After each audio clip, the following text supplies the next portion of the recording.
then to the Myrtles Plantation, America's Cursed Mansion. Section 1. The History of the Myrtles Plantation. On a humid Louisiana evening, when the cicadas hum in chorus and the Spanish moss drips from the trees like spectral lace, a woman once snapped a photograph of the Myrtles Plantation. She wasn't searching for ghosts, only for a memento of her visit to this famed antebellum mansion. But when she developed the picture, something strange appeared. A figure, faint, shadowy, but undeniably human, stood in the breezeway between two buildings. Its head was tilted ever so slightly, wrapped in what looked like a turban. No staff were present when the photograph was taken, and yet there she was, a phantom, frozen in the frame. Was it merely a trick of the light, or had the camera caught one of the most infamous spirits said to roam these grounds, the ghost of Chloe? Before we uncover more, make sure to subscribe to the channel for more chilling history. The story of the Myrtles Plantation begins long before cameras, long before ghost tours and spectral legends. It was the year 1796 when General David Bradford, a man of power and influence, but also a fugitive in his own way, constructed the house that would later become one of America's most haunted mansions. Bradford had been involved in the Whiskey Rebellion in Pennsylvania, a defiance against federal taxation that had branded him an outlaw in the eyes of the young American government. Forced to flee, he sought refuge in Louisiana, then under Spanish control. Here, in the rolling green fields near St. Francisville, he built a grand home for himself and his family, a place he hoped would stand as a symbol of stability and wealth. But even at its birth, the plantation carried a sense of exile. Bradford was a man living in the shadow of rebellion, haunted by his choices, cut off from the land of his birth. His mansion was meant to be a sanctuary, yet it would grow into something far darker, a place where death seemed always to lurk, where tragedy seemed woven into the walls. When Bradford died in 1808, the plantation passed into the hands of his daughter, Sarah, and her husband, Judge Clark Woodruff. It was during their ownership that the stories of curses, hauntings, and restless spirits began to take root. The Woodruff family's time at the Myrtles was marked by tragedy, and much of what we know today comes entangled in both fact and folklore. Judge Woodruff was a man of ambition, a respected figure in Louisiana society, but like many of his time, he was also entangled in the brutal institution of slavery. The lives of enslaved men and women were the unseen foundation of the plantation's wealth. It was within this cruel framework that one of the most enduring legends of the Myrtles was born, the tale of Chloe. But we'll save her ghostly whispers for the next section. For now, the Woodruff household was plagued by death. In 1823, Sarah Woodruff contracted yellow fever, a disease that stalked Louisiana summers like a silent killer. She died in the house, leaving behind her children. Within a short time, 2 of those children also succumbed to the fever. The plantation, meant to be a home of prosperity, was instead a place of mourning, echoing with the grief of a mother taken too soon and the innocent laughter of children cut short. The land itself seemed cursed. Over the years, more deaths followed, from illness, from misfortune, from violence. During the Civil War, Union soldiers occupied the plantation, and blood was spilled on the grounds. A man was shot dead at the front door. Another, a caretaker, was murdered in cold blood. Stories circulated that bodies were buried on the property, unmarked and restless. And so, as generations came and went, whispers grew. The house was not just another plantation home, it was something else entirely.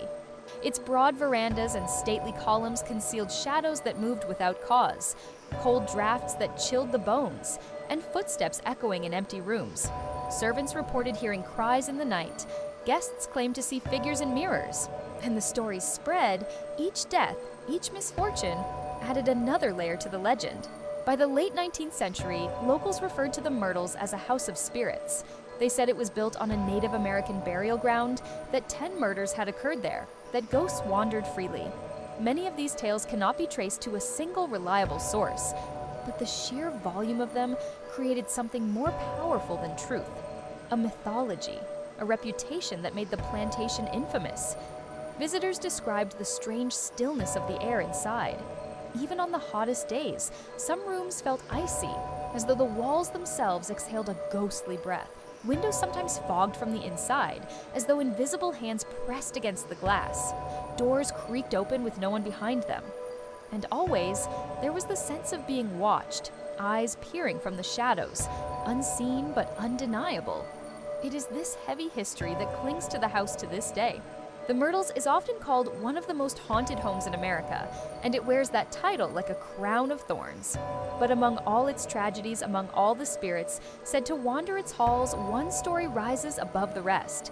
The tale of Chloe, the woman who poisoned her mistress and children, and who even in death has never left the plantation. But who was Chloe really? Was she a murderer, a victim, or perhaps only a legend invented by frightened imaginations? And why does her spirit still appear centuries later to those who walk the grounds of the Myrtles? The answer to that lies in the next part of our journey. Section 2, The Ghost of Chloe. Of all the spirits said to wander the halls of the Myrtles Plantation, none is more famous or more feared than Chloe. She is the one whose image has been caught on film, whose shadow is whispered about by tour guides, and whose story is told in hushed tones as visitors step carefully through the creaking corridors. She is not just a ghost, she is the heart of the plantation's legend, the spirit who binds its haunted reputation together. But who is Chloe, and why does she remain tethered to this cursed house? The legend begins in the early 1800s, when Judge Clark Woodruff and his wife Sarah owned the plantation. Among their enslaved workers was a young woman named Chloe. The details of her life are hazy, wrapped in myth, but most versions of the story agree on one thing. Chloe was drawn into the Woodruff family's most intimate sphere. Some say she was forced into becoming the judge's mistress, enduring his unwanted advances while knowing that discovery could cost her dearly. Others claim she was chosen to work inside the house rather than in the fields, a position of privilege that carried its own dangers. Still, others say Chloe's fate was marked by her own curiosity, that she would eavesdrop on conversations she had no business hearing, perhaps out of fear, perhaps out of necessity, perhaps out of survival instinct. One night, so the story goes, Judge Woodruff caught Chloe listening at a keyhole. To punish her, he ordered her ear cut off. From then on, Chloe wore a turban wrapped tightly around her head, a permanent mark of shame and mutilation. It is this image, the turbaned figure glimpsed in shadow or captured in photographs, that visitors to the Myrtles claim to see to this day. But Chloe's story does not end with her punishment. It twists darker, into betrayal, poison, and death. After her humiliation, Chloe feared she would be cast out into the fields to endure grueling labor, or worse, that she would be sold away from the plantation entirely. To secure her place in the household, she devised a desperate plan. When Sarah Woodruff's birthday arrived, Chloe baked a cake for the family. But she laced the batter with a small amount of crushed oleander leaves, a poisonous plant she believed would only sicken the family, just enough to make her indispensable as their caretaker during recovery. The plan backfired horribly. Instead of mild illness, the poison proved fatal. Sarah and 2 of her children ate the cake. All 3 died within days, their lives extinguished inside the very house that still carries their memory. The other enslaved people on the plantation knew the consequences of Chloe's act would fall upon them as well. To protect themselves, they dragged her into the courtyard. Some stories say she was hanged from a tree on the property. Others say her body was thrown into the Mississippi River. One way or another, her life ended violently, her fear and desperation unheeded. And yet, her spirit remained. For centuries now, visitors and staff at the Myrtles Plantation have reported sightings of a woman in a green dress and a head wrap moving silently through the house. She is often glimpsed out of the corner of the eye, in a doorway, near a window, or drifting along the veranda.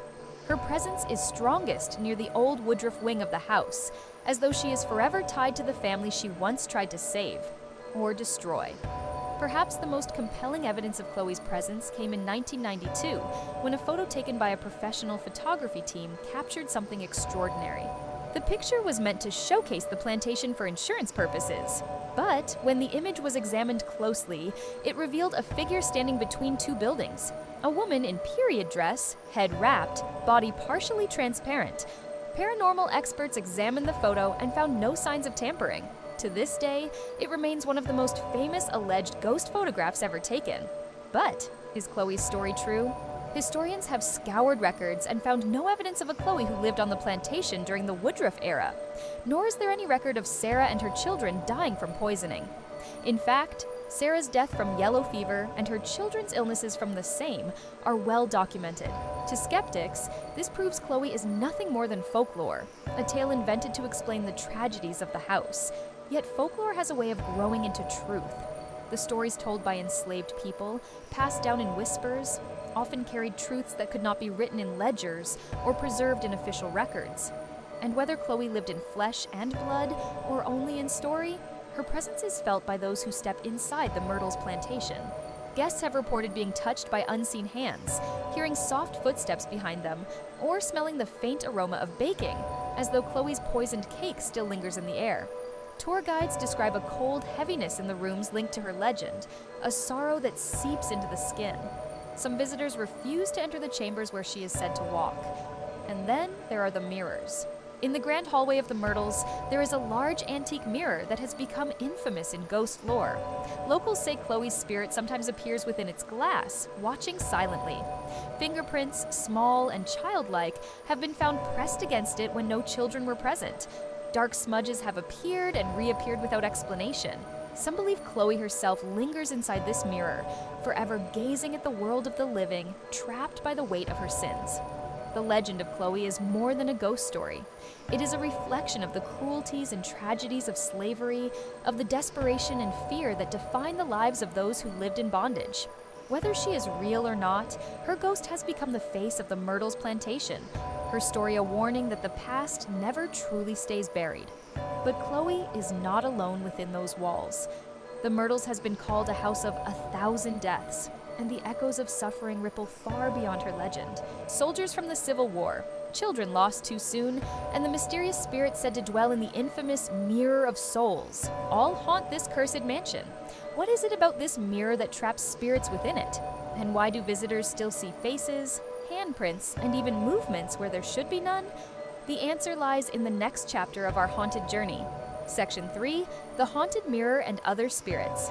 There is a saying in the Deep South that mirrors should always be covered after a death. The belief is ancient, rooted in superstition. An uncovered mirror is said to trap the soul of the departed, holding it hostage in the glass, never allowing it to pass on. In the Myrtles Plantation, this belief has taken on a life of its own. For within the grand hallway of the house stands a single mirror, tall, ornate, and old, that has been the focus of countless ghost stories. They call it the Mirror of Souls. The legend says that when Sarah Woodruff and her 2 children died in the 1820s, the servants in the house forgot to cover this mirror. Their souls, instead of moving on, became trapped inside it. Since then, countless visitors claim to have seen their faces staring back at them, not as reflections, but as ghostly impressions floating in the glass. Some report handprints appearing on the surface, small, childlike smudges pressed against the inside, as though little hands are still reaching out for freedom. Others claim the glass has grown dark in places, stained with shapes that resemble mournful eyes and twisted mouths. No matter how often it is cleaned, the marks return.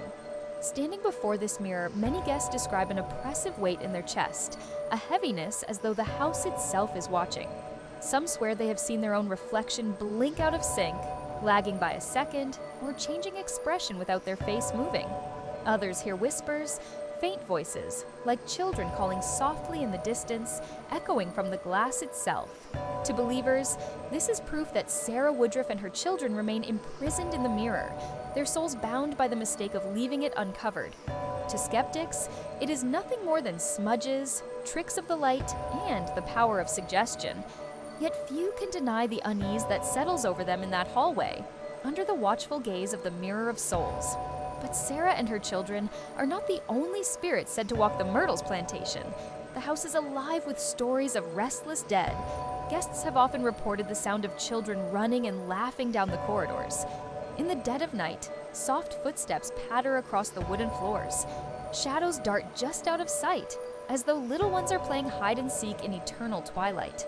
Some visitors, awakened from uneasy sleep, have even felt the tug of small hands pulling at their bedclothes. The piano in the parlor has also become infamous. More than one guest has heard it play by itself, faint notes drifting into the night air when no one is near. Guides sometimes leave the room locked, only to hear the music resume, each note echoing as if played by unseen fingers. And then there are the soldiers. During the Civil War, the Myrtles was reportedly raided by Union soldiers. Violence erupted on the grounds. Some stories tell of a soldier shot on the veranda, his blood staining the steps. Others describe men wounded inside the house, their groans echoing in the halls as they bled out. To this day, apparitions of men in uniform have been seen wandering the property, their eyes hollow, their forms flickering in and out of view. One particularly chilling story tells of a visitor seeing a soldier reflected in a window pane, only to turn and find no one there. The plantation's tragedies extend beyond war. A caretaker in the late 1800s was shot dead in the house. His footsteps are said to linger still, heavy and deliberate, pacing the halls as though keeping watch over a home forever cursed. Each story layers upon the next. 1,000 small tragedies, 1,000 whispered rumors, and all of them have seeped into the wooden bones of the house. The walls of the Myrtles are not just walls, they are repositories of memory, soaked in sorrow, echoing with grief. Visitors have also described the sensation of being touched by invisible hands. Some feel a cold finger brush their cheek, others a tug on their sleeve or hair. One guest swore she felt a full hand grasp her wrist, icy and firm, only to find herself standing alone in an empty corridor. Then there are the apparitions. Tourists and staff alike have seen them, fleeting figures dressed in period clothing, appearing for only a moment before vanishing. The most common is a woman in a long dress, her face obscured, drifting silently along the veranda. Another is a young girl, barefoot and pale, who stares with wide, empty eyes before fading into mist. But perhaps the most unsettling of all the Myrtles' hauntings is not what is seen, but what is felt. Guests often describe a suffocating heaviness, as though the air itself presses down upon them. Rooms grow inexplicably cold, their temperatures dropping in moments, even in the Louisiana heat. Some visitors grow nauseous, dizzy, or faint, unable to bear the energy around them. Others speak of waking at night to see a figure looming above their bed, pressing the air from their lungs only to vanish when they scream. Paranormal investigators have flocked to the plantation, armed with cameras, recorders, and infrared devices. Many have walked away shaken, claiming to capture voices on tape, whispers saying, "Help me," or children giggling, or a woman's sobs echoing from empty rooms. Photographs reveal strange orbs, streaks of light, and even faint faces peering from the windows when no one was inside. Yet even these investigators admit something unsettling. The Myrtles Plantation does not seem to follow predictable patterns. Its spirits are not content to remain in certain rooms or repeat familiar phenomena. Instead, the house feels alive, shifting its energy, choosing when and how to reveal its secrets. Some believe this is because the Myrtles is more than a haunted house. They say it is cursed. From its very foundations, laid by a fugitive rebel, to the countless lives lost within its walls, the mansion carries a stain that cannot be cleansed. And that brings us to the heart of the legend. Is the Myrtles Plantation haunted because of restless spirits, or is there something darker at work? A curse upon the land itself, a wound in the earth that bleeds tragedy into every generation? To answer this, we must turn to the final chapter of our story. The modern ghost hunters, the visitors who dared to spend the night, and the chilling encounters that prove the Myrtles is more than just folklore. But what have they seen in the dark? What voices have they captured in the silence? And why, even now, do people say the Myrtles Plantation is not just haunted, it is alive? The answers wait in the next section. Section 4, Paranormal Investigations and Why the Myrtles is Still Feared. The Myrtles Plantation has stood for nearly 2 centuries. Its walls, once echoing with the laughter of children and the soft rustle of skirts on polished floors, now groan beneath the weight of silence. Yet silence is a deceptive thing here. It is never truly empty. Beneath the stillness, the house whispers, the land remembers, and those who visit rarely leave unchanged. In modern times, the Myrtles has transformed into more than a historic home. It has become a destination. Paranormal investigators, thrill seekers, and curious travelers flock to its gates, drawn by the legends of hauntings, curses, and restless souls. Some come with cameras and recorders, hoping to capture proof. Others come simply to stand in the presence of history soaked in sorrow. But few leave without a story. Ghost hunters and recordings of the dead professional ghost hunting groups have visited the Myrtles for decades. They come with thermal cameras, electromagnetic meters, and digital recorders. And again, something inexplicable happens. Whispers caught on tape, saying things no one present had spoken. Footsteps echoing in empty halls, sudden cold drafts moving through sealed rooms. One investigator claimed to feel a small hand slip into his, though he stood alone in a locked chamber. Perhaps the most famous recordings are those of children's laughter. High-pitched, playful, echoing faintly, as though coming from the far end of a hallway. Yet when investigators race toward the sound, they find nothing. No children, only silence. Skeptics dismiss these as tricks of acoustics, interference, or the brain's tendency to find patterns in chaos. But those who have stood in the house at midnight, hearing laughter ripple through the darkness, know the difference. It is not random noise. It is not imagination. It is presence. Guests who spent the night. The Myrtles also operates as a bed and breakfast. Guests can sleep within its haunted walls, lying in antique beds, staring up at ceilings that have seen generations come and go. Many leave glowing reviews about Southern charm and hospitality, but hidden in between, scattered like shadows, are other testimonies, unsettling, trembling accounts of nights they will never forget. A woman described waking to the sound of someone pacing in her room. When she sat up, she saw no one, yet the footsteps continued, back and forth, for hours. Another guest, a man traveling alone, swore he saw a woman standing at the foot of his bed, her dress from another century. She looked at him with hollow eyes, then vanished into the air as though she had never been. Some report mirrors clouding over in the night, as if breathed upon by unseen mouths. Others describe the sound of weeping drifting through the halls, soft and mournful, impossible to trace.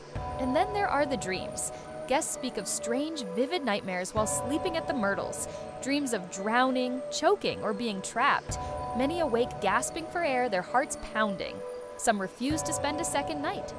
The Mirror of Souls Revisited. No investigation would be complete without standing before the infamous mirror. Paranormal teams have placed cameras and sensors in front of it, watching for hours. Time after time, the footage reveals anomalies, shapes moving in the glass, faint outlines of hands pressing outward. Some claim to see faces. A woman, her features sorrowful, two children beside her. One investigator reported something stranger still. While staring into the mirror, his reflection smiled. He did not. His lips never moved, yet the image in the glass grinned back at him, wide and terrible. He fled the room and refused to return. Shirsi theory. Historians argue over whether the stories are true, but one thing remains undeniable. Misfortune clings to the Myrtles like moss to its oak trees. Death, tragedy, and sorrow thread through every generation of owners. From Chloe's tale of betrayal and poison, to soldiers bleeding out on the veranda, to caretakers murdered on duty, the house has seen more than its share of blood. Some whisper that the land itself is cursed. Before the plantation was built, the grounds were rumored to be sacred to native tribes. Disturbing such a place, they say, opened a wound that would never heal. Others insist it was the legacy of slavery, that the suffering of enslaved people, worked and punished on the land, left scars so deep they cannot be erased. Whatever the source, the house does not forgive. It does not forget. Why people still fear the Myrtles. Today, visitors come with curiosity. They leave with unease. The Myrtles is not the kind of place where a single ghost lurks in a corner, appearing now and then to frighten guests. It is a place where everything seems alive. Doors creak when no one touches them. Lights flicker though the wiring is sound. Floors groan as though walked upon by unseen feet. And above all, there is the constant feeling of being watched. Tourists have stood on the veranda in broad daylight and felt eyes on their backs. Guides leading groups often glance over their shoulders, convinced someone is following. Even skeptics admit there is something, a presence. And here lies the true horror of the Myrtles. Not the shadows, not the faces in mirrors, not even the children's laughter. The true horror is that the house seems aware. It responds, it chooses, and you never know when you will be the one it notices. A final whisper. If you ever find yourself in Louisiana and you take the winding road through the moss-draped oaks to the gates of the Myrtles Plantation, you will feel it. Even before you step inside, you will feel the weight of the place pressing against your skin. Perhaps you will walk through its grand halls, admiring the antiques, listening politely to the stories told by guides. Perhaps you will even laugh, dismissing it all as folklore. But when night falls, when the air grows heavy and the cicadas fall silent, you may hear something else. A soft sound, a child's giggle, a woman's sigh, a whisper just behind your ear. And when you turn, heart racing, you will find yourself alone. Or will you? Because at the Myrtles Plantation, you never truly are.